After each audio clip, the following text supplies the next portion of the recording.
American manufacturing. Decades ago, more than 5,000 workers produced more than 1 million tons of steel per year right here at this site, helping to power Pittsburgh's and the nation's economic engine. Today, Mill 19 is where CMU and its partners are catalyzing discoveries in the essential components of the 21st century manufacturing, including robotics, 3D printing, advanced manufacturing, and artificial intelligence.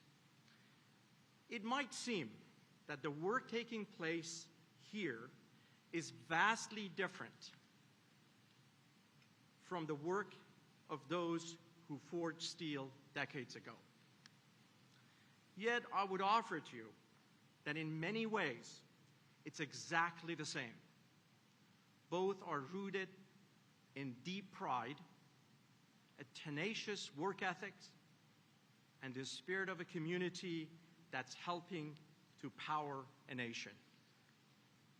Mill 19 is also a showcase for the power of public-private partnerships. This building and the 178 acres that surround us represent a remarkable alignment of support and commitment from civic, public, and private leaders to advance this region's renaissance and pursue new approaches to community development, skills training, and education.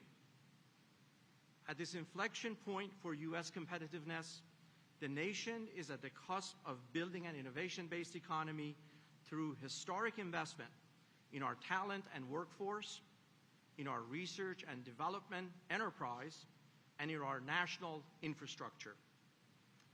While this moment is powered by technological innovations, it must also be driven by our shared humanity and by a common resolve to ensure that transformative economic opportunities reach all Americans. I'm excited and grateful to see so many elected officials and so many community and foundation partners here today. You are embracing this mission every day through your service and through your leadership.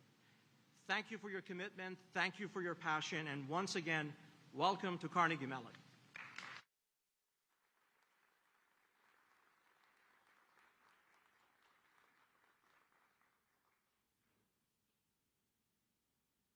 Please welcome Secretary of Commerce Gina Raimondo.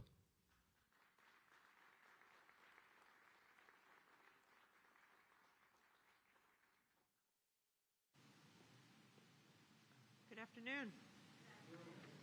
Good afternoon. Before I make my remarks, I would just like to acknowledge everybody impacted by this morning's bridge tragedy, and our thoughts and prayers are with them, and big thank you to the first responders who did a fantastic job. So when President Biden called me to ask me to take this job as Secretary of Commerce, he said that one of his top priorities was revitalizing American manufacturing. And that really resonated with me because I'm from Rhode Island and my dad worked his whole career in manufacturing until when he was 56 years old, the factory closed, the jobs went to China, and we were out. So I called my brother and I said, hey, Tom, should I take this job? And he said, Gina, Dad would be so proud of you if you worked with the President to bring back manufacturing jobs to America. And that's what we're doing. President Biden's top priority is to make sure that we can compete globally. And he knows that means we have to invest domestically. And thanks to his leadership, this economy is strong. This economy is strong by any measure. Wages are up, unemployment rate is down, created over 6.5 million jobs. But the reality is, even though the economy is strong, our supply chains are very fragile, and you know that. But the reason for that is because for decades, we've let all our manufacturing jobs go overseas, and we haven't invested enough in American manufacturing. That is particularly true for semiconductors, those tiny chips that power everything. We are far too dependent on countries halfway across the world to get our chips. That's an economic vulnerability and a national security vulnerability. And the fact of the matter is, and the President says this all the time, we can't have a strong economy and a strong country unless we get back into the business of making things in America.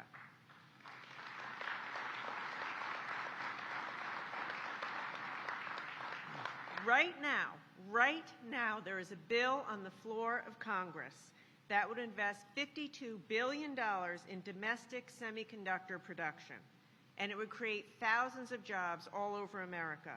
We need Congress to pass that bill in order to revitalize American manufacturing, revitalize American semiconductor manufacturing. It'll be a win for our workers, a win for our businesses, a win for our supply chains, and create thousands of jobs, and we can't wait. So let's hope Congress does their job and gets the CHIPS Act to the President's desk. So I want to thank you. I want to thank the President. I want to thank the President for his incredible leadership and for giving me this opportunity to work with him to revitalize and bring back great manufacturing to America. Thank you.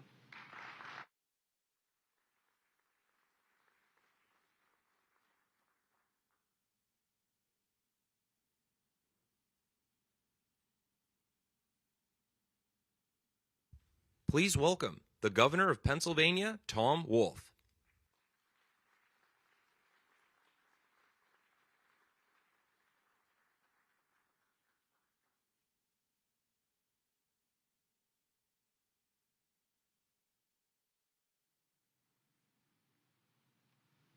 So thank you very much, all of you, for being here. This is really great to have the President of the United States visit Pennsylvania. Actually, there are two really great reasons for him to be here and that we want to welcome him. First of all, to come back to his home state. That's right, Joe Biden is a native Pennsylvanian. And I hope you do, but I know I take credit for President Joe Biden being the second president of the United States who hails from Pennsylvania, so we're proud of that. But I'm also proud that he's chosen Pittsburgh to come back and highlight manufacturing. Pittsburgh is a story about the resurrection of manufacturing, what we can do in this country if we focus on investing in the things that make manufacturing great. That's what made this place great in the first place, and it's making it great all over again. And it's investment in the high-tech things that we saw today, what's going on at Carnegie Mellon University, that is really, really important. Let me point out one other thing. I just have a few comments. Before we came here, all of us toured the Forbes Avenue Bridge. It collapsed. We need to invest in high-tech manufacturing. We need to make sure that we bring manufacturing back to the United States. And we need to invest directly in manufacturing, but we need to invest in our infrastructure as well to make sure that things like the Forbes Avenue Bridge don't happen. That was a real tragedy. It was a tragedy because people were hurt. It was a tragedy because a real thoroughfare in Pittsburgh was lost for a time. The Commonwealth is working already to put it back up, but it's going to take time. But it's a real tragedy because it could have been prevented. Had we done what we're doing here, investing in manufacturing, had we invested in our infrastructure, we would have been more productive because bridges like that would not have fallen down. So I applaud President Biden for his leadership, not only in bringing manufacturing back to the United States, places like Pittsburgh, but in trying to make sure that we do what we've not done for too long, and that is invest in infrastructure. So thank you, President Biden, for coming to Pennsylvania. Thank you for your leadership in investing in manufacturing, and thank you for your leadership in investing in infrastructure. You are investing in the people of the United States. Thank you very much. Please welcome Mayor Ed Gainey.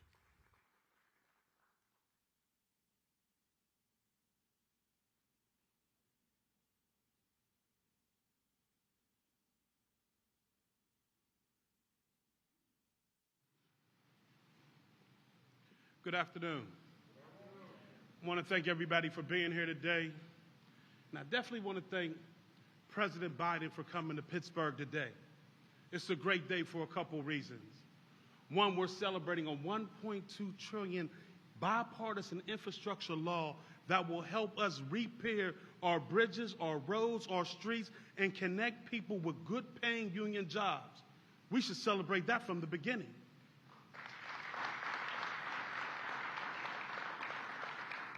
And secondly, let's really thank CMU for doing all they're doing to just revamp manufacturing in this region. And thank President Biden for coming here and investing in manufacturing in a way that is going to prepare us to be victory in the 21st century. For that, we are honored, and we definitely thank CMU and the President for that amazing, amazing feat.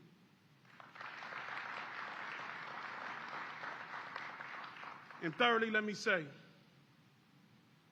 I want to thank the President because he pivoted and came to the Fern Hollow Bridge today, where we had a collapse of our bridge. And when we talk about investing in infrastructure, when we're talking about how important it is, for him to say, I want to come and see it myself, as the mayor of this city, it made me feel proud that the President of the United States had our back and said that he would do whatever he can to help us restore that bridge.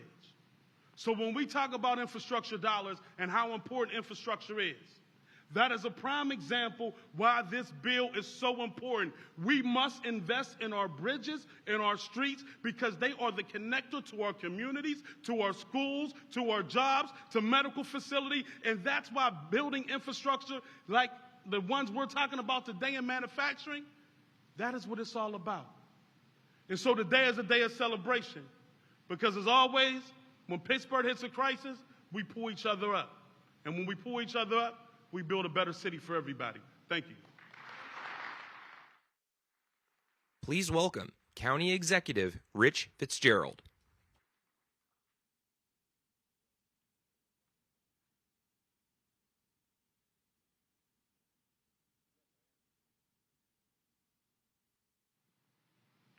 Thank you all for being here today, and especially thank you to President Biden, not just for what you're doing on the $1.2 trillion infrastructure bill, but what you have done over the last year.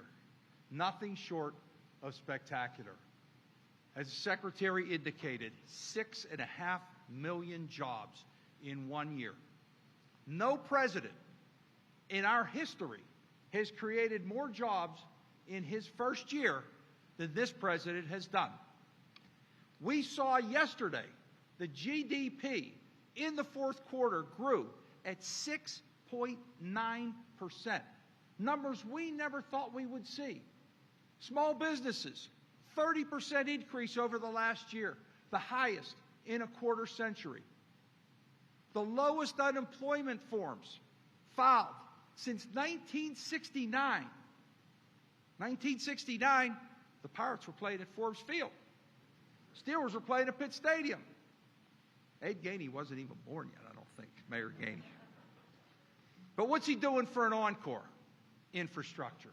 Nothing could have been further from what we saw today than to know the importance of infrastructure. And again, president after president, Democrat and Republican, over the last number of decades has tried to get an infrastructure bill passed. None of them were able to do it except for President Biden. Yeah, that's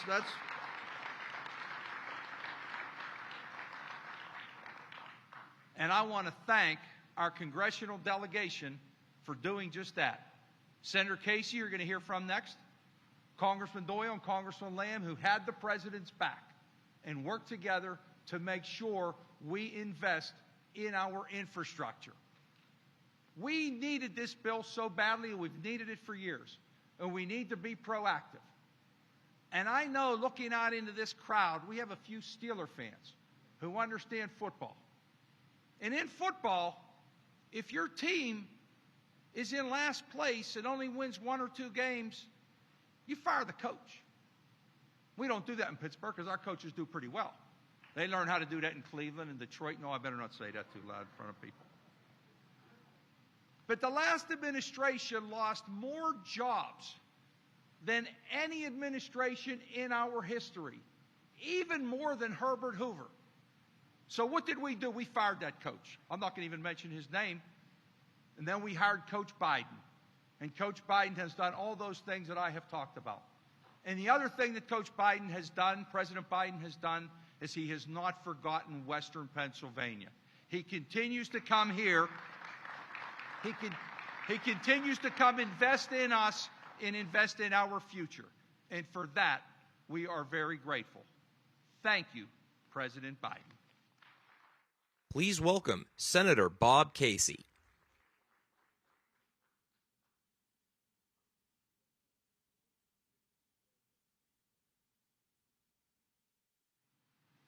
Good afternoon. I'm honored to be here today as we all welcome back to Pennsylvania and back to Pittsburgh President Biden.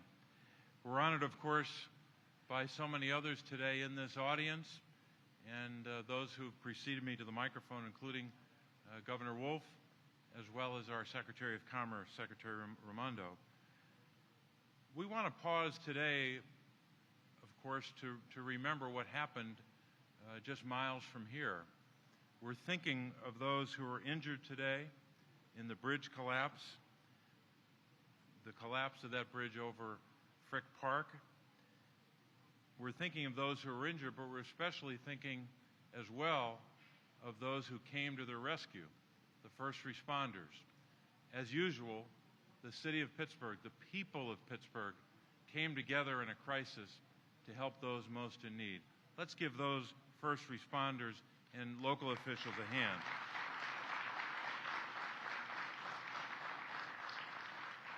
I don't think I have to tell anyone here the story of Pittsburgh. You know it better than I do. But the story of Pittsburgh, the story of Allegheny County in southwestern Pennsylvania, is a story that President Biden knows well when he comes here.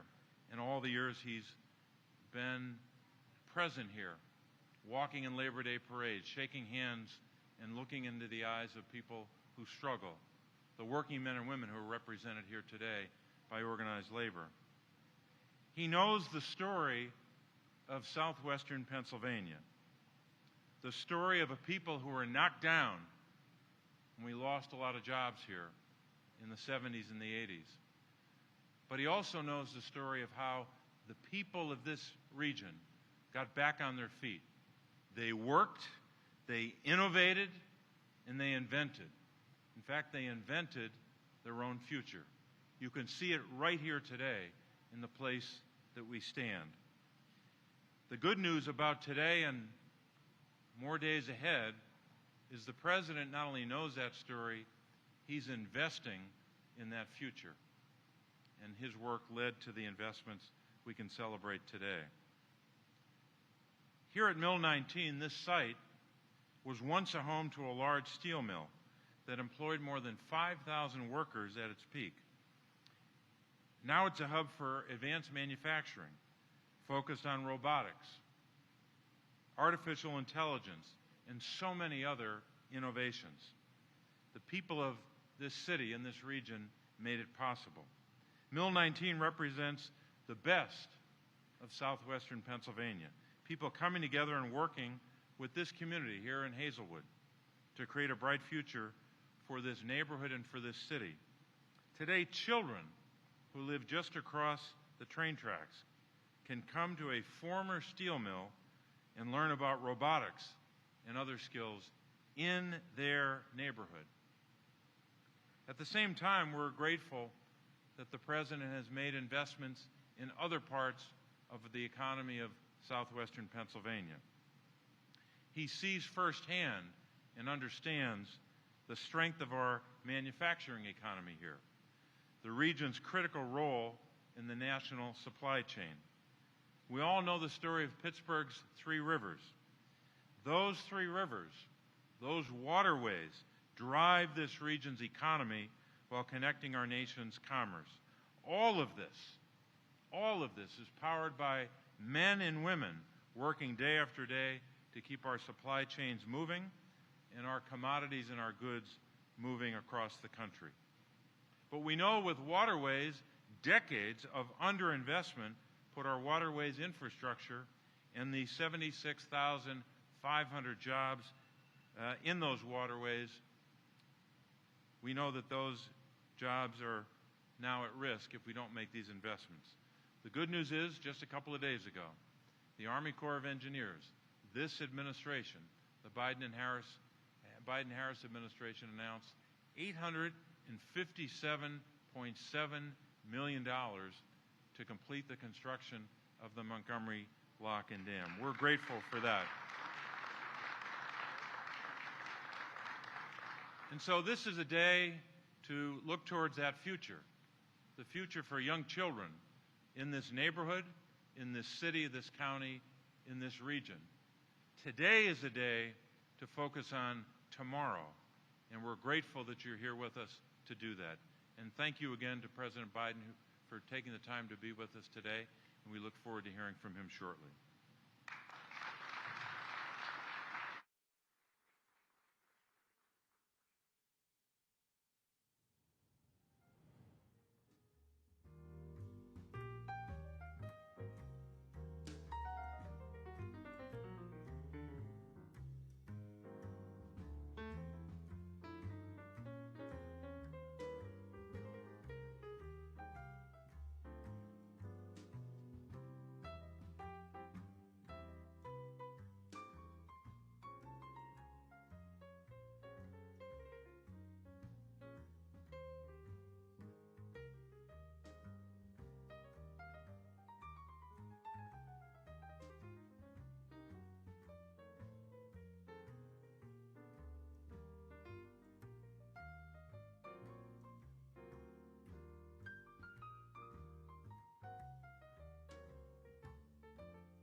Please welcome the President of the United States, Joe Biden, accompanied by Jojo Burgess.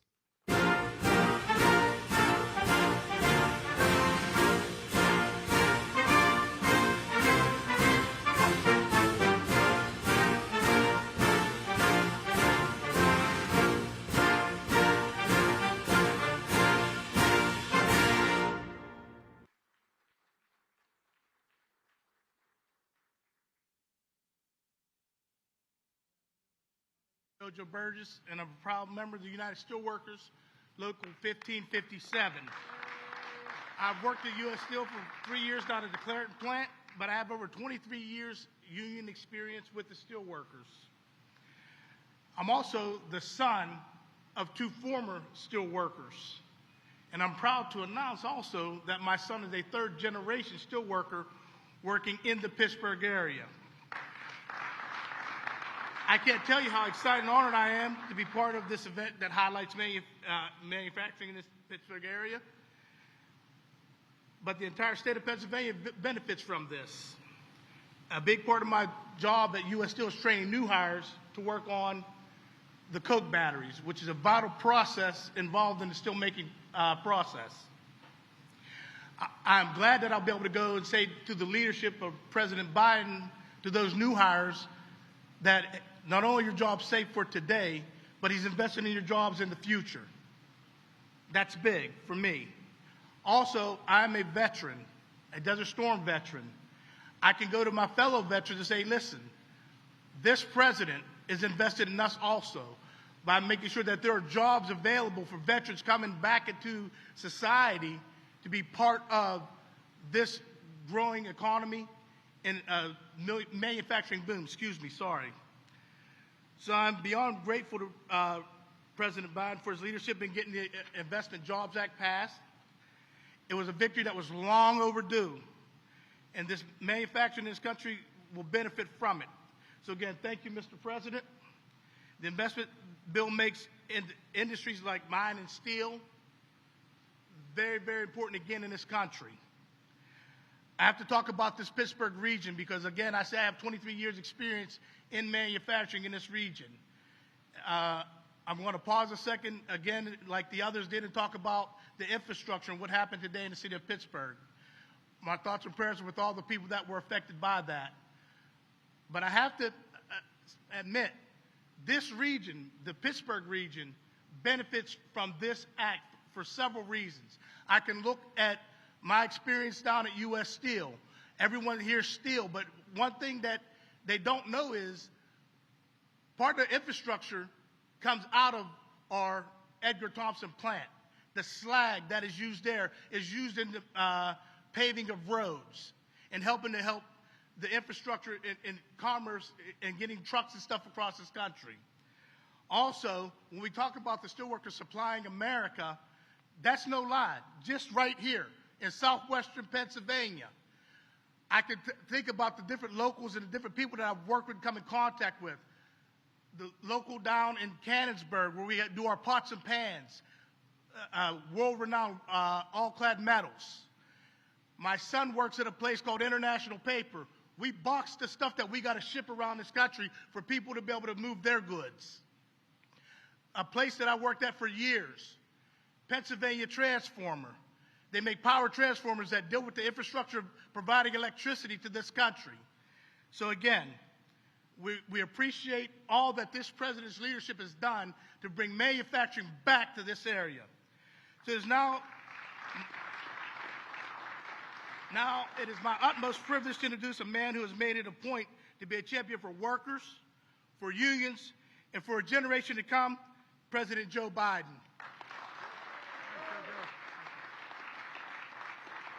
Please sit down. Please sit down. Jojo, thank you very much. You know, I can picture him in Desert Storm as a sergeant barking out orders, can't you? When my son Bo was promoted to major in Iraq, and I said, now you're a field grade officer. He said, Dad, I have no illusions. I know who runs the Army. Sergeants. They're the officers. Well, hello, Pittsburgh. It's good to be back. It really is good to be. Before I begin, let me just talk a little bit about what we all just saw, many of us saw this morning. A bridge more than 50 years old, I think it was 150 years. It says 50 years old, but I thought it was older. Collapsed right here in Pittsburgh. It had been rated in poor condition for the past 10 years. What you all know, if you don't, you should know, there are another 3,300 bridges here in Pennsylvania, some of which are just as old and just as decrepit condition as that bridge was, including here in Pittsburgh, the city of bridges. I've been coming to Pittsburgh a long time. I'm a Pennsylvania kid. I was born and raised the first part of my life in Pennsylvania, and I've been to Pittsburgh a lot. But all these years, I never knew Pittsburgh, Pennsylvania, had more bridges than any other city in the world. Yo! But across the country, there are 45,000 bridges in poor condition. It's just simply unacceptable. That's why your governor and your members of Congress, your mayor, have been saying for years, we have to do something about this. I've talked about it every time I've come to Pittsburgh, and we finally got it done. A bipartisan infrastructure law, including the largest investment in our nation's bridges since the Eisenhower put together the interstate highway system. And I might add, this is the first time in the country's history that we dedicated a national program to repair and upgrade bridges. And it's about time. The governor can tell you we're giving state and local leaders historic funding to make national projects real. Here in Pennsylvania, that means at least $1.6 billion for bridges alone, $327 million in 2022 alone just to repair bridges. We've got to get it on with it. We've got to move. The next time, we don't need headlines saying that someone was killed when the next bridge collapsed. We're also providing billions more for roads and so much more. We saw today when a bridge is in disrepair, it literally can threaten lives. As soon as we heard about the bridge, we were immediately in contact with the mayor. Mr. Mayor, you're doing a hell of a job. And the governor and other officials on the ground. And we're going to rebuild that bridge, along with thousands of other bridges in Pennsylvania and across the country, because it's in our interest for our own safety's sake, and it generates commerce in a way that we can't do now. That's part of how we're going to build a better America, and that's what I want to talk to you about today. So thank you for the introduction, JoJo, Mayor, Mr. Mayor, County Executive Rich Fitzgerald. Great to see you again, pal. And it's good to be here with so many outstanding folks, particularly the governor, Lieutenant Governor John Fetterman. John, if I had you in front of me when I was playing at Delaware, I could have been an All-American. I could have been big. And Connor Lamb, it's great to see you, man. And you're doing a hell of a job, all of you. And my good friend and former neighbor in Scranton, Bobby Casey. Now, his dad, we're about the same spread. His dad was as much older than me than I am than Bobby, but I lived in North Washington Avenue. You notice they changed the end of the road name. It's the Joe Biden way now. You know? No, really, you see that? I shouldn't say this. I'm going to get in trouble in Delaware, Mr. Secretary, but the first thing I asked out of the election results, I said, how did I do in Scranton? I won every precinct. And so I used to drive up Route 81 all the time to get not just to get Scranton, but get up to Syracuse when I was at Syracuse Law School. And the entrance to go get to Scranton off 81 is the Joe Biden Expressway. So I'm coming home, Bobby. I'm coming home. But look, all kidding aside, I want to thank our Commerce Secretary, former Governor Gina Raimondo, for joining us today. And I want to thank Congressman Mike Doyle, who couldn't be here today, but who's done so much for this district.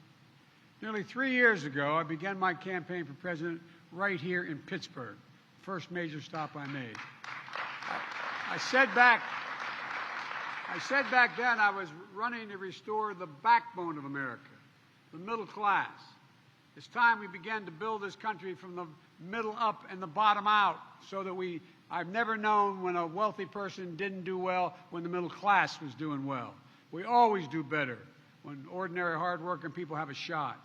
After I accepted the party's nomination in August of 2020, I came to Mill 19 for my first major campaign stop. And I laid out my vision to build a better America with better pay, greater dignity for the working people who are the ones who built this country. I often hear about who built the country. Guess what? The middle class built this country, and unions built the middle class. And folks, making it in America with American manufacturing and easing the financial burdens on millions of families, that's the same vision I laid out once again when I was here in Pittsburgh, the first stop I made after I was sworn in as president. Now, after my first year, I wanted to come back to Pittsburgh. This is my third time here in this facility. And to take stock of what we've accomplished together and look forward to the extraordinary opportunities that lie ahead for Pittsburgh and America if we continue to do our job. From day one, every action I've taken to rebuild the economy has been guided by one principle: make it in America, like we used to. No one knows that better than all the folks here in Pittsburgh, and that's why it matters so much. Making it in America is what built this city, the Steel City, the arsenal of democracy during World War II, when Pennsylvania generated as much steel as Germany, Japan, and Italy combined right here in the city of Pittsburgh. But Pittsburgh also knows the consequences when we ignore the backbone and fail to invest in ourselves, fail to invest in our people. Some of you have been around long enough to remember how this city lost 100,000 steel jobs between 1970 and 1990. I was raised when I moved from Scranton. My dad didn't have any work, and we moved to Claymont, Delaware. Used to be an outfit called Worth Steel. There were over 6,000 steel. The town was a company town. There's not a single steel worker there now. By the 1980s, more than 3/4 of Pittsburgh's steel capacity had been shuttered.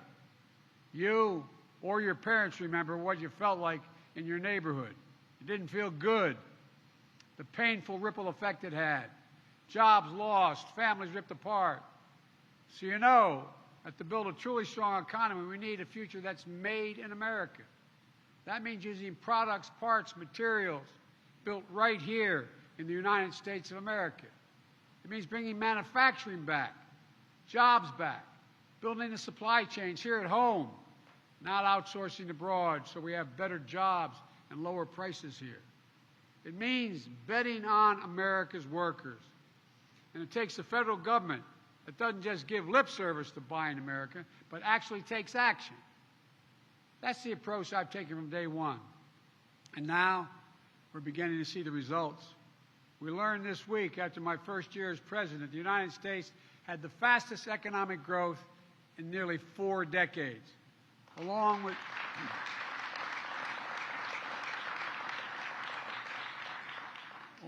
the greatest year of job growth in American history, 6.4 million jobs created in 1 year.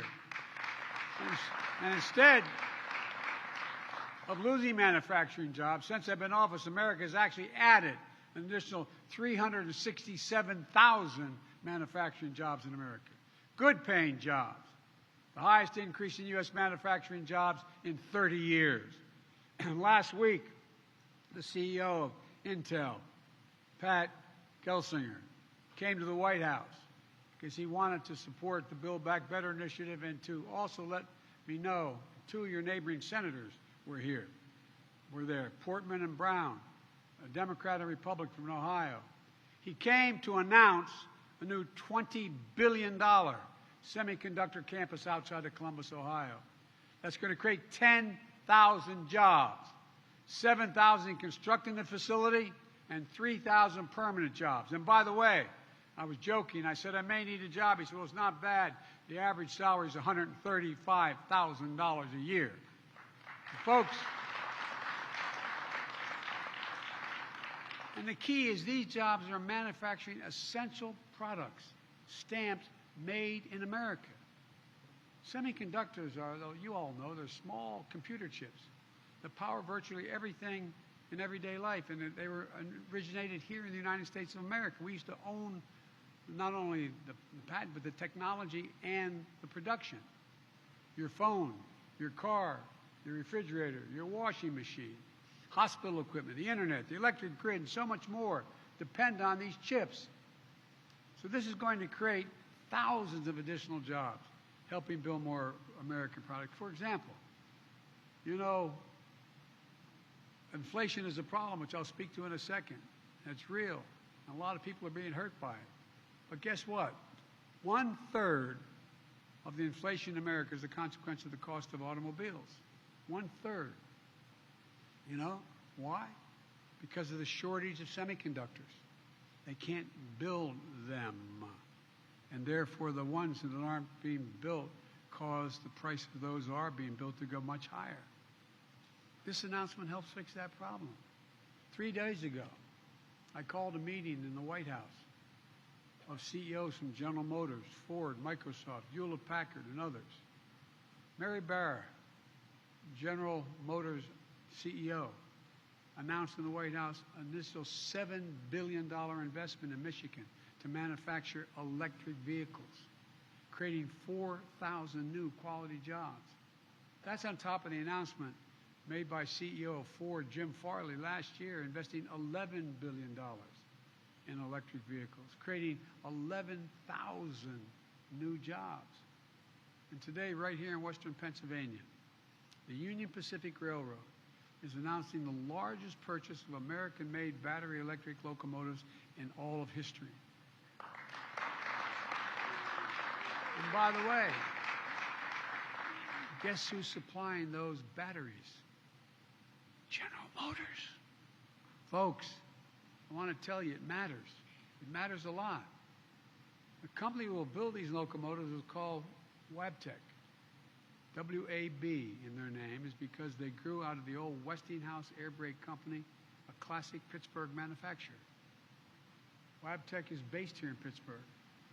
And these locomotives will be built up in Erie at the same plant that Thomas Edison built the General Electrics for General Electric more than a century ago.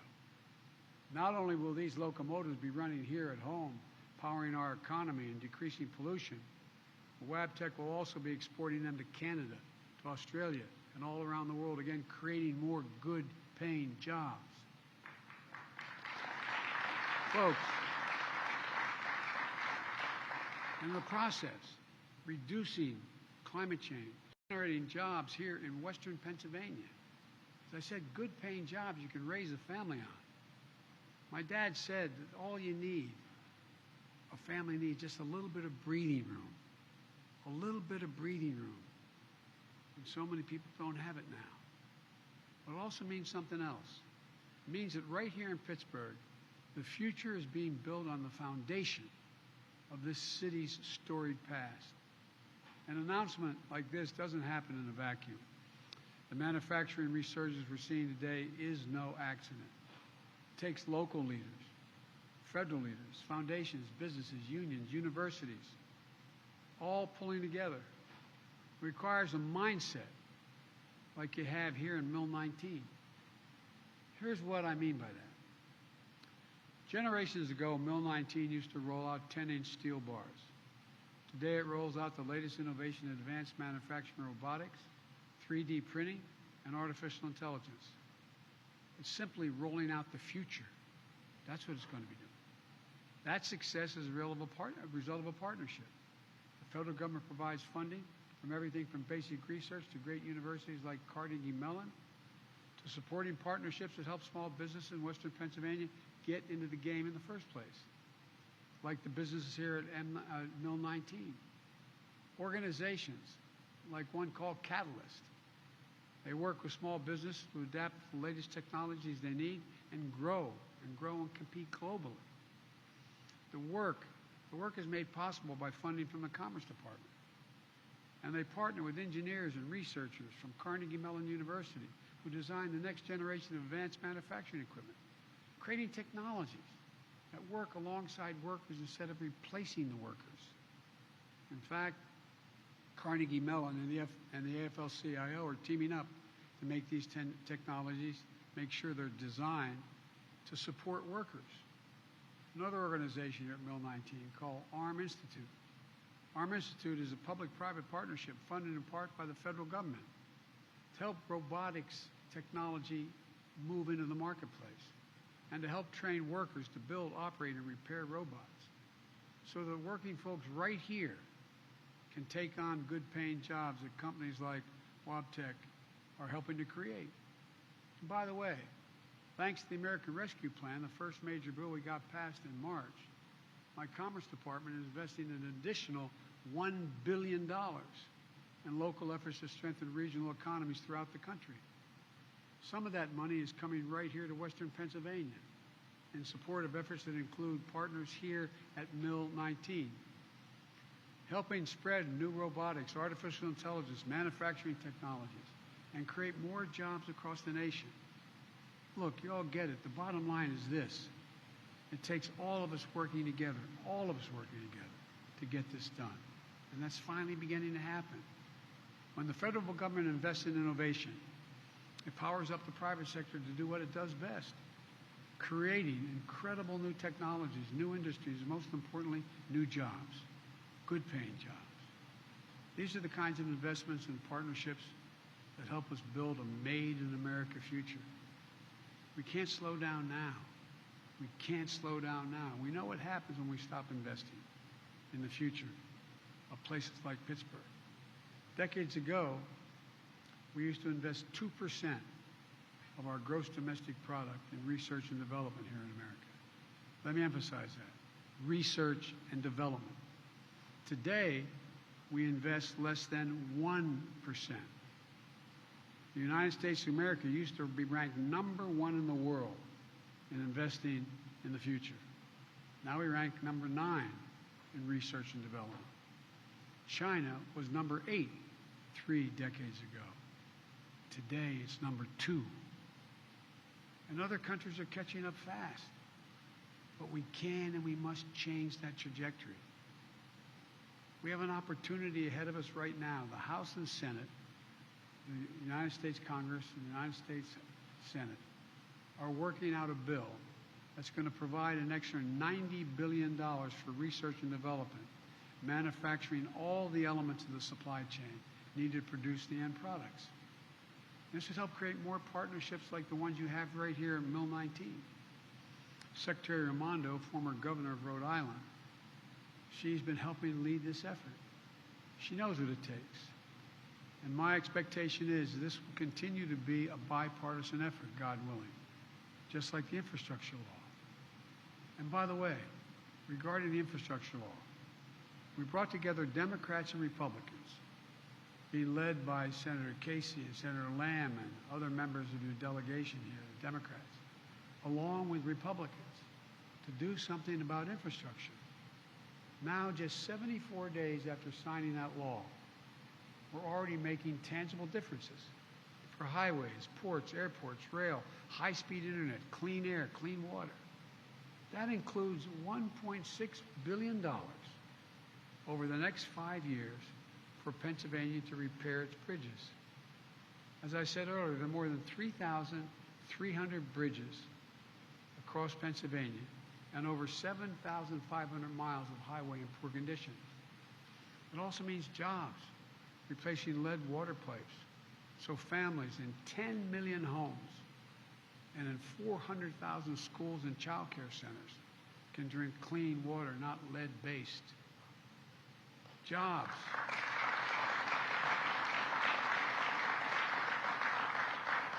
Jobs providing the labor and infrastructure, making high-speed internet affordable and available everywhere in America, cities, suburban, and rural areas, so that nobody's left behind. Nobody's left behind. You know, when you can pause for a second, if you think about it, how many times during the period when COVID was so bad, it's still not good, but we're getting there.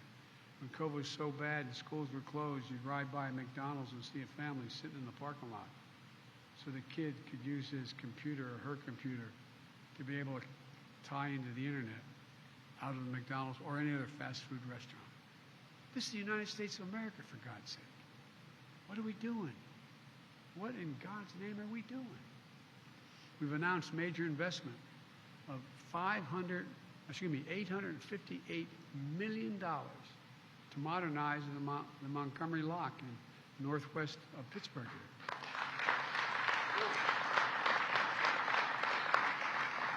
So the water levels stay high enough for barges to pass through up the upper Ohio River. We move about $500 billion worth of goods through those locks like these across the country every single year.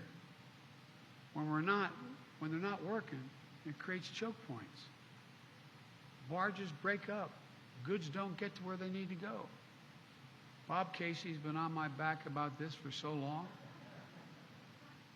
As we get this Montgomery Lock project done, I think we should call it the Casey Lock. I mean,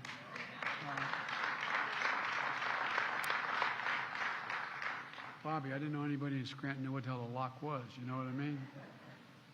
But all kidding aside, it's going to happen. It's going to happen. I've also announced, after consulting with my friend Cecil Roberts, President of the United Mine Workers, a plan to cap and plug orphan gas wells and oil wells, spewing methane into the air. Over 100,000 of them. Clean up abandoned mines. I come from coal country, Scranton. Thousands of these wells help generate economic growth here in Pennsylvania. But now it's time to create good-paying union jobs, capping those wells. They're abandoned. They get the same salary as those who dug them in the first place. Look, this law also delivers $7.5 billion to build a network of electric vehicle charging stations. A good friend of mine, Lonnie Stevenson, the president of the IBW, they're going to have a good time, man.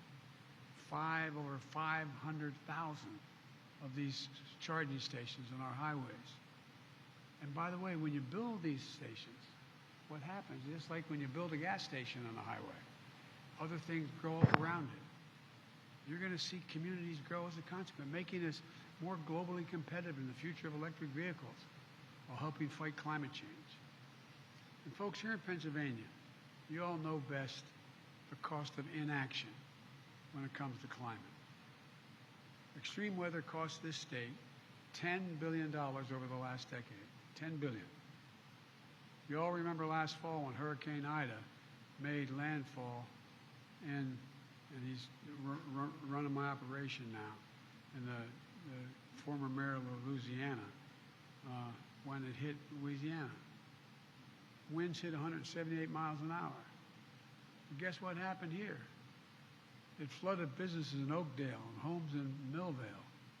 Nationally last year, extreme weather cost us $145 billion. That's what it costs the American public. And extreme weather is not going to ease up on its own. We have to be ready.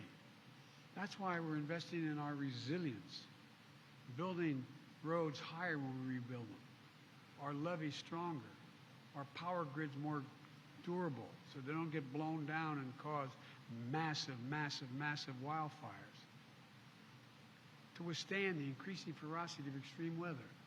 You know, I went all over the country last year visiting these sites, flying over vast, vast stretches of land in West, in Oregon, Washington, and Idaho, looking down from that helicopter and seeing nothing but barren, barren land. You know, more timber, more housing, more businesses burned to the ground last year in the United States than the entire physical size of the state of New Jersey, from the New York state line down to the Delaware Bay. That's how much burned to the ground this last year.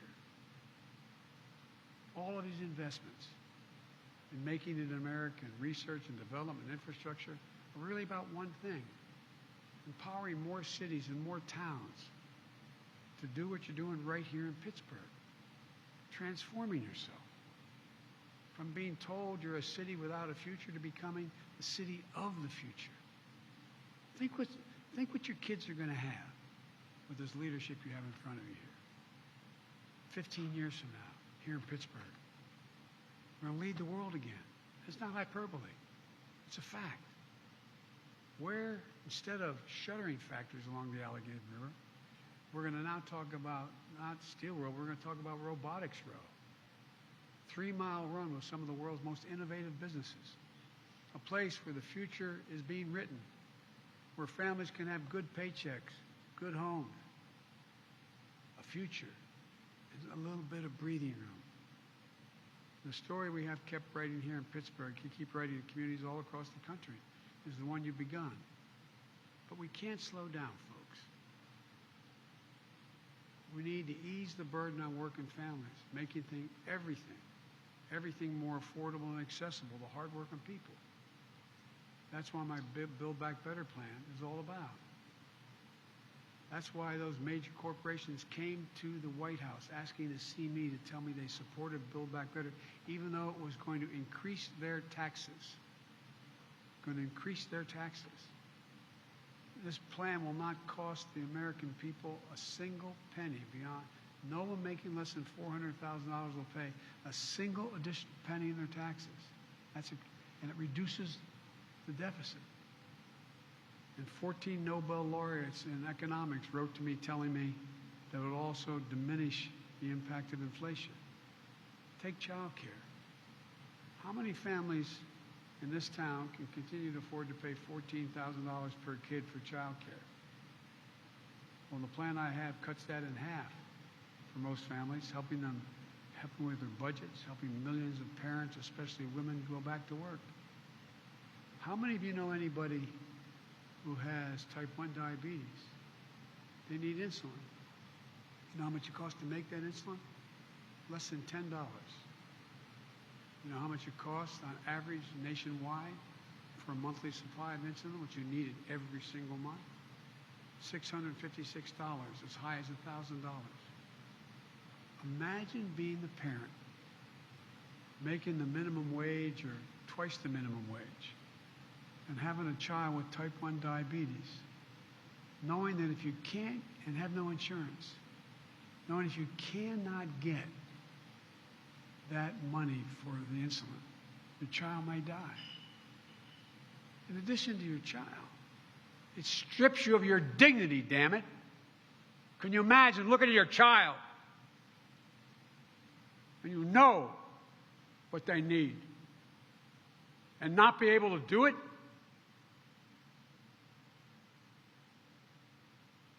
Many of you have lost children. Many of you have seen. Imagine.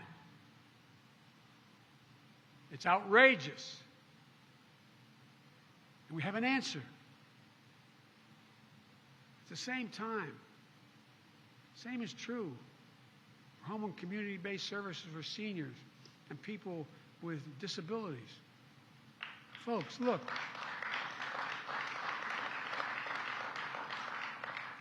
What's the one thing if you know, a lot of you are part of the so-called sandwich generation. You have a child that you need to get daycare so you can go out and work, as well as you got a mom or a dad who's elderly and living at home and they don't want to move out of their house.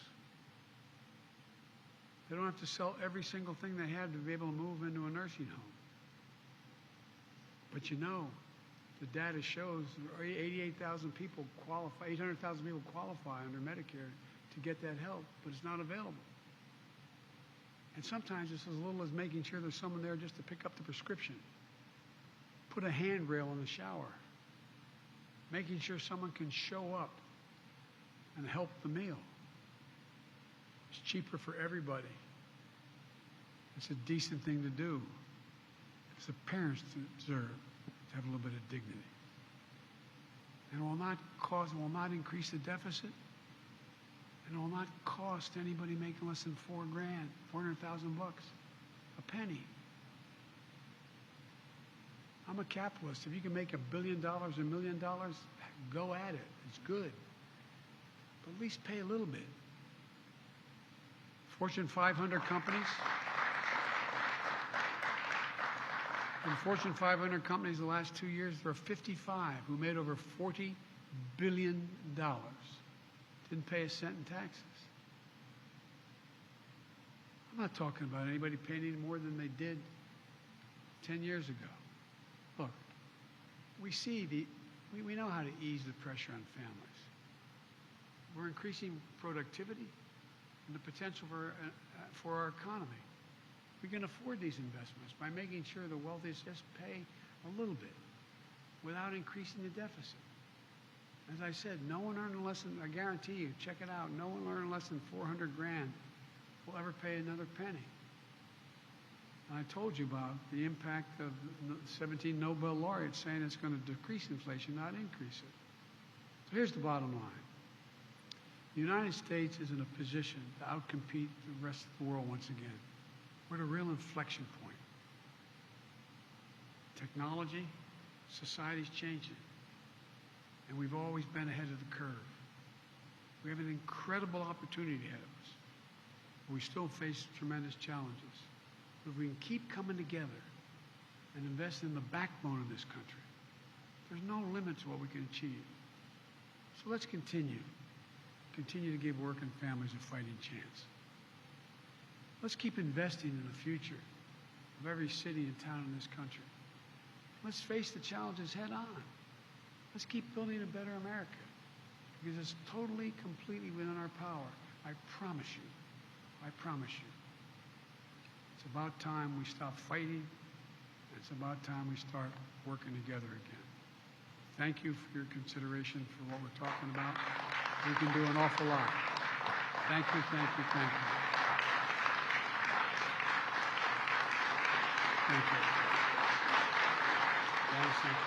Folks, a guy who's helping all those vets coming back is the head of the VA, Dennis McDonough. Dennis, raise your hand, pal. Let him know who you are. He's back anyway. We'll get him. We'll get him. But there's a lot going on, folks. God bless you all. May God protect our troops. Thank you.